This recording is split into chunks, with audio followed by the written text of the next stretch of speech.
Bonjour à tous, alors aujourd'hui je vous retrouve dans une vidéo spéciale indispensable puériculture, je dirais pour les 5-9 mois, 8-9, peut-être même parfois 10. Donc il y a plein de choses que j'ai utilisées, que j'ai adoré utiliser et que j'utilise encore même parfois. Donc j'espère que cette vidéo vous plaira et je vais commencer sans plus tarder. J'avais la poussette Queenie Mood, vous l'avez vu si vous avez regardé ma vidéo précédente. Je l'avais aimée par rapport à ses grosses roues, etc. En revanche, la coque, donc l'assise, ne me convenait pas. Et vers 4, 5, 6 mois... vous allez devoir penser à passer votre bébé dans cette coque assise. Généralement, je crois que c'est vers 5-6 mois. Et en fait, moi, ça me convenait pas. J'ai choisi d'autres modes de déplacement entre-temps. Et ensuite, je suis passée à une autre poussette, une poussette canne. Et cette fois-ci, je dois dire que je suis comblée, surtout qu'elle coûte vraiment pas cher. C'est celle de chez Safety First. C'est la même gamme que Bébé Confort. D'ailleurs, j'avais eu un tout petit souci avec un bouton de harnais qui s'était décroché. J'avais appelé le service consommateur et ils m'ont immédiatement renvoyé mon petit bouton sans même me demander la facture, etc. Donc, ils n'ont pas été ennuyeux du tout. Si vous avez un problème, ils sont très réactifs.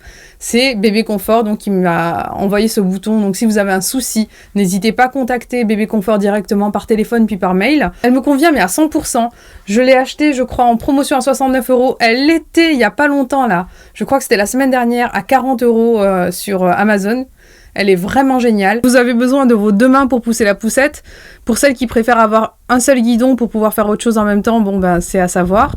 Cela dit, vous avez un petit canopy, donc quelque chose qui vous permet de servir de pare-soleil, qui est vraiment très efficace. J'avais acheté une ombrelle. Alors j'avais acheté une ombrelle, je sais plus quelle marque c'était, je crois que c'était une Graco, je suis pas sûre à 100%. Je regarderai. Je vous mettrai tout dans la barre d'informations parce que je suis pas forcément sûre. Elle a cassé à la première utilisation parce qu'en fait... le petit modèle de serrage ne tenait pas et j'avais vu dans les commentaires que personne n'en était content. Donc ça c'est bon à savoir d'ailleurs si vous achetez une ombrelle.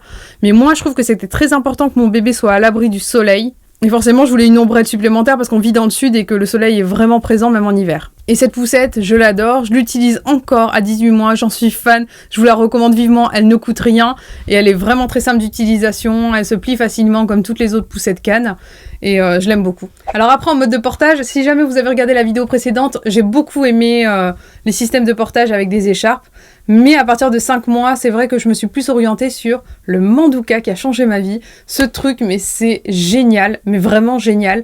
A priori, vous pourriez l'utiliser sur un nouveau-né, mais c'est déconseillé par rapport à la forme, ou plutôt à la position physiologique du bébé, puisque le bébé doit avoir les fesses en M comme ceci, avec les genoux plus hauts que les fesses plutôt lorsque vous le portez sur vous-même.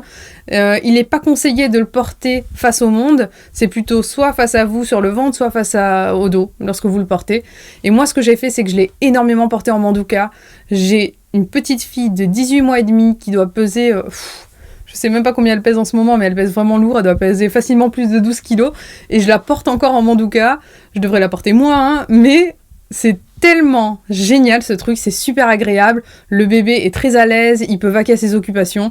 Enfin, vaquer à ses occupations, c'est vite dit, c'est pas comme s'il avait des occupations de dingue, mais il peut regarder à droite, à gauche, jouer avec vous, parler avec vous. C'est vraiment génial ce truc. Si jamais vous ne connaissez pas le Manduka, allez le tester si jamais vous avez la possibilité en magasin. C'est le truc le plus cool que j'ai acheté, je crois. Je le recommande vraiment à toutes les mamans, à tous les papas, parce que du coup, vous pouvez même déléguer au papa. Il y a vraiment une grande gamme de serrage au niveau de la taille. Alors ça convient à beaucoup de monde et ça j'adore le Manduka, je vous le recommande à toutes. Alors vers 5-8 mois, votre petit aime être encore une fois très proche du sol, ma fille elle aime encore ça. Attention, il y a certains tapis qui n'ont pas été retirés du marché avec un produit toxique à l'intérieur.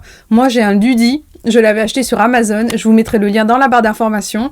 C'est vraiment super ce genre de tapis, je le ressortirai pour ma fille d'ailleurs un peu plus tard lorsqu'elle voudra jouer au puzzle parce que je l'ai remis de côté. Mais c'est le genre de truc qui est hyper utile. Ma fille elle adorait gratter parce qu'il y avait plusieurs sensations. Il y avait quelque chose de rainuré, il y avait un petit côté qui était un petit peu plus cabossé, un côté tout doux, un côté avec des petits poinçons. Bref, il y a plein de choses à faire, plein de couleurs et plein de formes. Moi ma fille elle adorait les enlever au fur et à mesure. Et vraiment c'est quelque chose que j'ai adoré utiliser avec elle. Je dirais que ça c'est forcément un indispensable. Il y a encore un truc que ma fille aime utiliser mais différemment. Alors elle avait des cubes mais de deux sortes différentes. Il y avait des cubes qu'elle aimait toucher, donc qui faisaient des petits bruits lorsqu'on les froisse, donc un petit bruit de feuilles froissées comme de l'aluminium en fait qui devrait être à l'intérieur je pense. Au début elle aimait bien les prendre, les jeter, les faire rouler, les attraper, les chercher etc. Et ensuite au fur et à mesure elle s'est orientée vers ces cubes. avec des petits dessins qui sont des cubes en fait de pyramide. Ça, je lui ai appris aussitôt qu'elle pouvait jouer avec, même si elle ne les emboîte que depuis peu. Hein. Elle joue à les mettre les uns sur les autres maintenant, mais pas au départ. Et je pense que ça, c'est intéressant parce que vous pouvez les mettre les uns sur les autres tôt pour que votre bébé puisse voir qu'on peut superposer des choses, qu'on peut toucher des choses, qu'il y a les choses qui peuvent entrer en contact en fait, pour apprendre à prendre un objet, le mettre à l'intérieur par la suite, transvaser, etc. Ça, c'est vraiment super important pour un bébé. Autre truc vraiment super que ma fille a adoré utiliser pendant longtemps, c'était la balle flexible. Je sais plus quelle marque le faisait.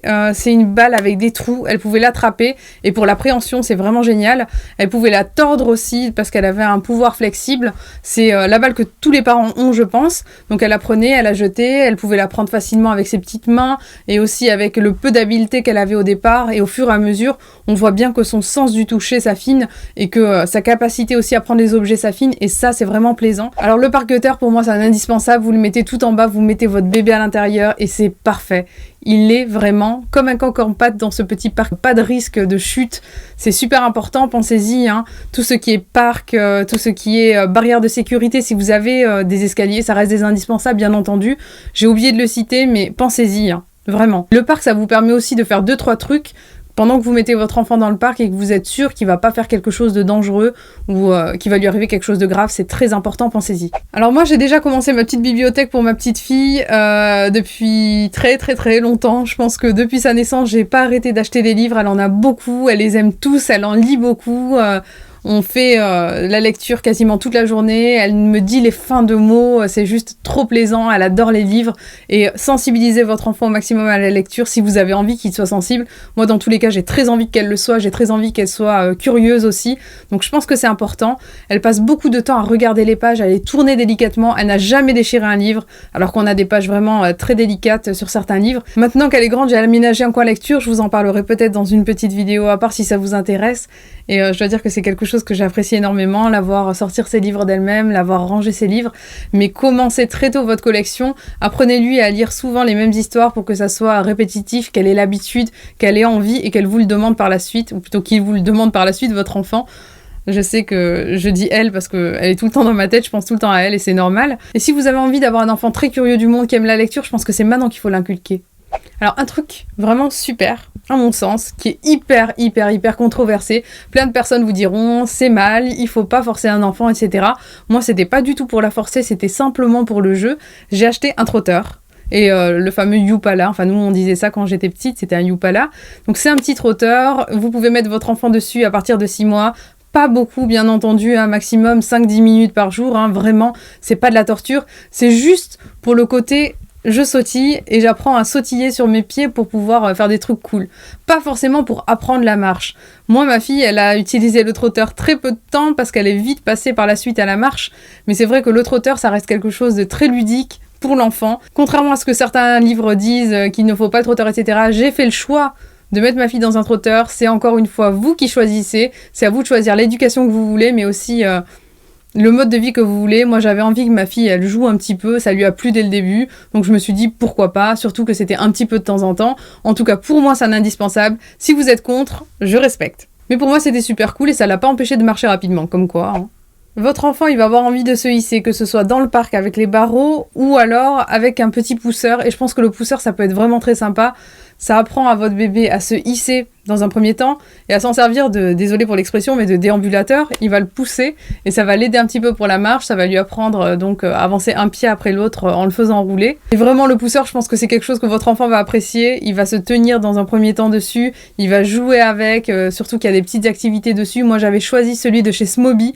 Elle s'en sert encore parce qu'il y a le côté où on met les formes et elle glisse des petits trucs dedans qui font du bruit. C'est vraiment très rigolo. Et elle aime beaucoup le pousser encore aujourd'hui. Donc, comme quoi, les jouets peuvent tenir longtemps si jamais ils sont bien choisis. Et maintenant, pour la diversification alimentaire, encore une fois, c'est comme vous le décidez. Mais généralement, pour les bébés qui sont allaités au biberon, on choisit la diversification à partir de 4 mois. Si jamais ils sont allaités au sein, Ça peut être à partir de 6 mois ou un petit peu après, mais dans tous les cas, la diversification, vous êtes obligé de passer par là. Moi, c'est quelque chose que j'ai beaucoup appréhendé au départ. Je me suis dit, mon Dieu, mais je vais devoir préparer des trucs, je vais devoir m'organiser mieux, comment je vais faire? Les fringues vont être tout le temps crades, oui. Alors, il faudra s'organiser, les fringues seront tout le temps crades, mais on s'y habitue vite. Et quand on voit l'enfant apprécier la nourriture et son regard lorsqu'il découvre des nouvelles saveurs, c'est juste un pur plaisir. Moi, j'ai choisi le Baby Cook et pour moi, c'est un indispensable. Je l'utilise encore aujourd'hui, c'est vraiment génial. C'est un robot cuiseur, en fait, qui est fait pour les bébés, a priori, hein. Mais vous pouvez l'utiliser encore après. Vous pouvez cuire soit des légumes, soit du riz, soit plein d'autres trucs d'ailleurs. Moi, j'avais le mono.